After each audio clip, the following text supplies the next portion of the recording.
All right, y'all, back with this podcast on the state of resale 2024. And I could probably take gotta leave the year in there because this is a pivotal year. Um, Last episode, I made sure to talk about what StockX said in June 23. Now I'm going to talk about what StockX said in June 24 in regard to resale. And this kind of juxtaposition, and I know it's hard. I probably should have done one video with both of these comps so you could just click back and forth. But you know what?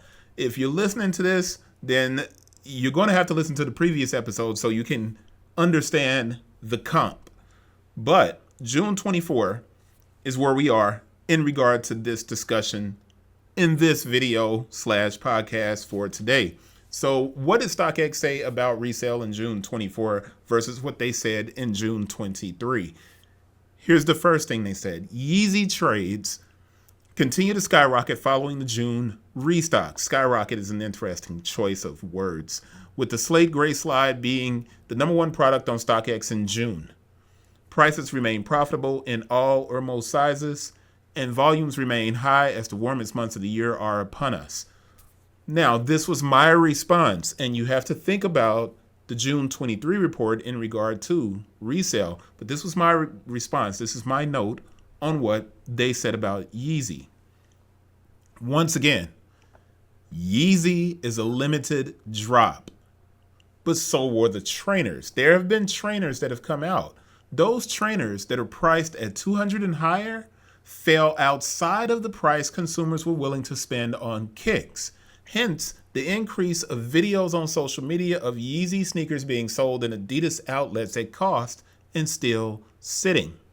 The slides, which is what StockX is referring to when they discuss Yeezy, the slides in 2024 dominate the top 20 sneakers traded on StockX in June. Sneaker resale is reverting to the seller with the ability to hold inventory. As Yeezy slides become rarer, the natural progression takes place. The new reseller who had been able to buy a Panda Dunk and flip it on the day of release doesn't really have a business. And I'm not certain that business model will return, which is unlike the cyclical nature of sneaker resale. Previously, you could kind of look at 3 to 5 years as a cycle for sneaker resale to reset itself. I don't think we're in that type of phase anymore. I don't think we're going to go there anymore. The slides, once again, as I stated when I was talking about June 2023, the slides come in, they're profitable because they are $70 slides selling for $120. That is the kind of price range that a lot of people are purchasing sneakers in. If it's a shoe from $75 to $120, people are buying it. Now, you do have the random kind of, and it's not random, you do have the people who will buy a Jordan 4 for $200. And that's coming up. That's coming up. So let's keep going with what StockX said in June 24. The next note that they left was ASICS demand continues, with June coming in as another record month for the brand on StockX. General release, gel 1130s continue to be the top movers. However, collaborations like the Running Fig Pack also continue to move at high profitable volumes. Kith. Onitsuka Tiger also continues to grow, driven by a lack of supply for U.S. buyers from retailers. Now, this is my note in response to what they wrote there. ASICS in 2024 finally cracked the top 100 sneakers traded. Now, it's important that I open up this picture when I make that statement, and you can see the information here. With ASICS finally cracking the top 100 sneakers traded on StockX, that's solid for ASICS. That means a lot. It means that ASICS is trending up. But as StockX is stating here, it's the limited drops which are profitable. The statement on Onitsuka Tiger is again the way resale used to work. And that's a good thing. In other words, Onitsuka Tiger continues to grow. ASICS and Onitsuka Tiger are the same company. So don't mistake when I'm saying ASICS or ASICS. ASICS is the way it's pronounced. When I'm saying Onitsuka Tiger, I'm not differentiating only in the fact that it's kind of like Jordan Brand and Nike. They are connected. It's the same company. But Onitsuka Tiger isn't really sold in the US in the same way. It's more of an international brand. Because those sneakers are not sold here, they are garnering a resale value. That's what sneaker resale used to be about. Hard to find stuff. And that's what it's moving back towards now. So once again, with the Running Fig, I apologize for the mispronunciation of the name. I probably should have looked it up. And I have to look it up every time I talk about him because I just don't know how to pronounce it. But the Kith sneakers are always limited drops. That's where resale used to be. Limited drops kind of garnered resale because they're just difficult to get. And people want those shoes because they are more of a status symbol. Onitsuka Tiger, hard to find. Price goes up. Basic stuff. This is a good thing that resale is moving back in this direction because when something comes out, you should be able to just go and buy it. You shouldn't have to go to a different place to purchase that product because somebody is snatching them all up with the bot. It's really good that buyers are being a little bit more thoughtful and they're not buying into the need to have. FOMO is a powerful thing. And it's good when things are in a position that they are attainable and there's enough. And that things don't have to go to resale. That's what I'm trying to get to. And I apologize for pausing so much. But the next note that StockX had is Air Jordan 4s continue to move at a solid pace. And they said that last year. That was really the only shoe for Jordan brand that was hitting resale numbers. Air Jordan 4s continue to move at a solid pace with the military blue and oxidized green 4s coming in as top traded products in June. We expect 4s to be a continued hot product, especially for fall and the holidays. This was my note, and this is my response to that. The Jordan 4 has always been a solid performer, but note, and this is when we go back to the picture, the top 20 Jordan 4, right? The top 20 Jordan 4 is only a $24 average price premium. That's across all of the different Jordan 4s that are in the top 20. When you factor in the reimagined 4 is 215 plus tax. That's the retail price for the reimagined 4. The sneakers, the 4s, and I said that resale values, and I was wrong. I misspoke there. The sneaker is being sold at a loss to the seller. So the 4s are selling. You still have people who are taking risk on 4s. They're buying them and they're flipping them, but they're losing money on those shoes because the 4, right? It shows up throughout the top 100. And the average price performance or the profit, it's solid. But like traditional resale, the person with the ability to hold certain models will benefit. In other words, I know that might have been a little bit confusing.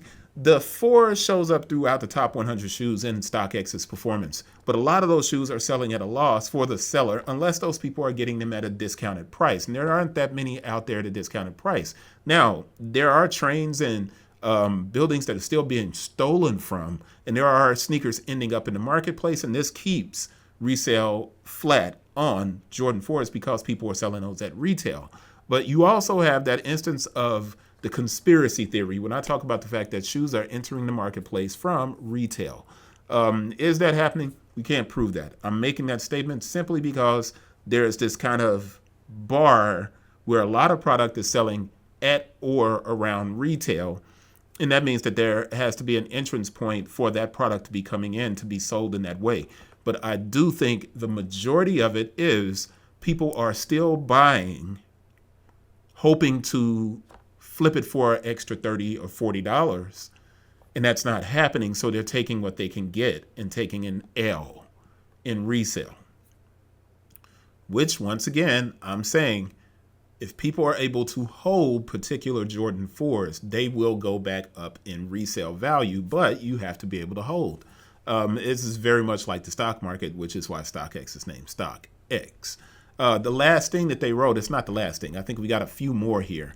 Within Adidas, we're seeing a slowdown for campus. However, the Samba, Gazelle, and Spezial product lines are all continuing to grow. We expect this trend to continue in Q3.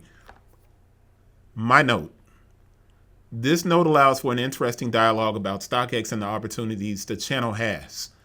Do you remember the StockX Adidas IPO? And if you look here next to my side, those of you who are listening and you can't see, I wrote an article a few years back on 10 reasons why the Adidas Campus 80 StockX IPO was the most important drop of the year. If you don't remember that, you need to go back and read that article. StockX has a profound opportunity as a brand. Why StockX stopped utilizing the IPO program in a considerable way does not make sense at all.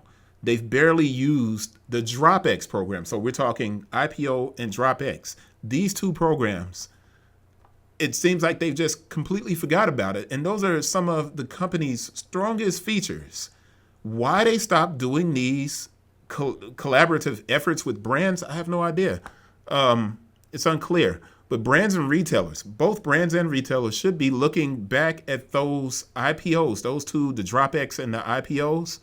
They should be looking at those concepts and finding a way to implement the tactic into their repertoire. Now, Foot Locker is an investor in gold, and they would have to find a way to do that with gold because it wouldn't make any sense for them to work with StockX. And you would think that it wouldn't make sense for a retailer to work with StockX, but, there's got to be a way for them to capitalize on the website traffic that StockX generates. StockX is the biggest sneaker website when we look at retail, right? StockX has more web traffic than Foot Locker, Hibbets. They have more website traffic than even JD. StockX is a powerful platform. How do brands go back to doing the DropX and IPO concepts with StockX? Now, this is taking the discussion away from resale, and is moving it towards solutions for StockX to empower themselves. But I'm really intrigued by the fact that we haven't had another StockX IPO. That just kind of blows me away. The final note from StockX, was that new releases from Crocs, namely the Naruto collection that was released in June, are trading at high volumes, with most sizes being profitable for sellers. Crocs' licensing collabs, Cars, Disney, Shrek, SpongeBob, remain popular gifts for customers. And this is my commentary, my note on that statement from StockX. Crocs should be careful. And this is more of a consulting point than anything. There's a harbinger in the data. In 2023, the Lightning McQueen had a price point, or basically a price premium, of $136. The shoe was in the top 10 or the top 100, and it was at 78 in 2023. So it wasn't as high up in 2023, but it had a price premium of $136 per pair sold. That average. This year, 2024, the shoe is in the top traded models on the platform, but it's dropped 90% in value to a price premium of $14. So before that, Lightning McQueen was getting $136 profit. It's now in the top 10, which means a bunch of people are buying it, but the price premium is only $14. That's a 90% drop in value. Now, one thing could be happening here, and it explains the greater fool theory in these huge bright lights. The Lightning McQueen could be a victim of buyers buying from buyers, and people simply taking what they can to get off of the shoes now. How many people have you seen wearing the Crocs Lightning McQueens? For that many shoes to be sold, I think it's like 44,000 pair have sold. I would have to think that Crocs didn't make that many, and that it's the same shoes turning over and over again on StockX. People are buying from buyers, hoping that the price goes up. I don't think that's happening. So let's put a shoe in perspective. The Crocs Juniper Guava Salahi, right? The Salahi Bemberry shoe. That shoe is in the top 100, and it's performing extremely well. But if I had to guess, this is a model that is also in the buyer-to-buyer category. It's being bought by other buyers, not by people who you see wearing the shoes around. I don't necessarily think those shoes are hitting resale in that way. I think people are buying them and holding them, hoping that they go up in value. But there's a harbinger in that data for Crocs, and Crocs should be very careful with their distribution. And that's just me saying that. It's like a consult to Crocs for free. I'm just making sure I make that clear on this discussion. All right, so that's a lot of detail, man. I know it's a lot. I get it. I'm just trying to get through it. In essence, StockX is saying that sneaker resale isn't dead. Now, in part 5 of this series, a few things in this post, this one that I'm discussing right now, will become clear. Resale isn't dead. It's right where it's supposed to be. Now, if you look at the data of new release sneakers year over year, which I'm going to do in part 5, it will place into perspective how sellers are having to weather the cold temperatures, since the new releases are no longer being snatched up by other sellers or consumers. Nobody's pressed to buy the latest drop. The question is, how will this return to form shape retail during the holiday season? Now, this pink Jordan 4 that just came out, it is hovering above retail, but the shoe retails at $215 plus tax is like $240, and the resale average price, can we go to StockX and open this up and click this information, and we got all, and we're going to scroll down to the bottom on this. Microsoft Shopping pops up, which is something that I need to talk about as well. The 12-month historical is average sale price is $265. So the average sale price is $265. The retail price, like I said, is $215. So let's $215. Let's jump into some numbers here just to wrap up this report and make things clear in regard to the Jordan 4, right?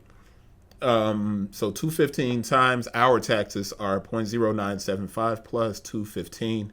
That means that's $235.96 is what this Jordan 4 Retro Orchid sells for.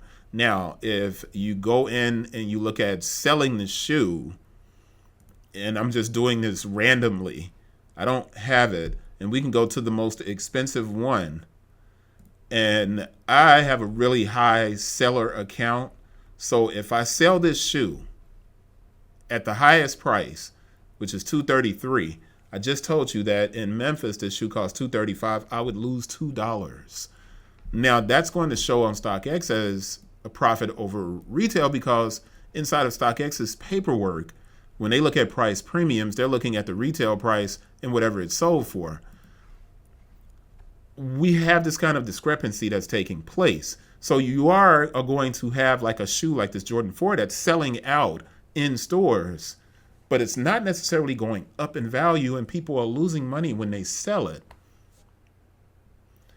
With people not being pressed to buy the latest new release, the big question is, how will this return to normalcy for resale shape retail during the holiday season? Will people go out and buy right away since there's no FOMO? If we think about every year, the Black Friday sales, we actually are going to be starting early because you have the Wu-Tang Dunk that's going to come out on the 9th of November. And you have a lot of shoes dropping in November as well. Black Friday, Jordan 11, Christmas drops. Every year, those shoes inspire sell-through rates and help stores recover from the whole year, the regular season. How are things going to work this year with resale being flat? Are people going to take a flyer and try and buy a lot of these shoes, hoping that they go up in value so they can try and flip them? I don't necessarily think people will. I think certain shoes that's going to happen, but we'll see. We'll see. It's a lot, man. Hopefully all of this was clear. I'm going to make sure I put in little graphics. For those of you who are listening to this, hopefully you'll come back and look at the video and you can see these slides that I have in here, particularly the one on June 24 for the top 20 shoes sold, and why you have to be careful when you're looking at this information and trying to make a decision if you're going to jump in the waters of resale. I don't think people should. I think people should stay away from it. But, that's like asking people to, Stop trying to hustle and turn a buck. I'm not mad at people, but the next episode is going to be the decline of new releases in resale. And I hope you guys will join me for that as we get back into it. That's it. See you guys on the next one. That's wrapping up part 4. Moving on to part 5. Thank you all for listening. Please write with questions, and I'll answer them as best as I can. And I hope that we're all getting something from this series. I know I'm enjoying doing it. And if you want me to get back to doing sneaker videos, I will. Just say the word, and I'll start doing sneaker videos. But I'm also going to hopefully be doing some training videos coming up soon here. So that's it. I appreciate you all. Peace.